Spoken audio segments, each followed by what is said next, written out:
Why do you think that fewer men are diagnosed with depression? Because they are less depressed than women. Women have more areas to live up to in our society than before in history. I think that depends on the connection with other people and how they interact with other people. Fewer? I really don't know. Why do you think men live 7 years less than women on average?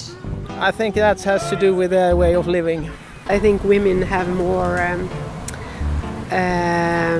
more strategies for taking care of stress reactions.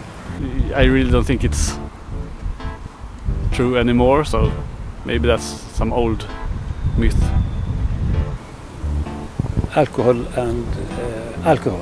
Maybe women are more aware about their health and try to sense more when something is wrong, you know, and so they seek and get help.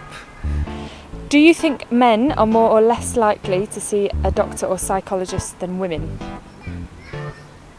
Less. You shouldn't go to a shrink. That is a sign of weakness. I agree. I agree. I think they are more reluctant to do that because they have more afraid of speaking of feelings.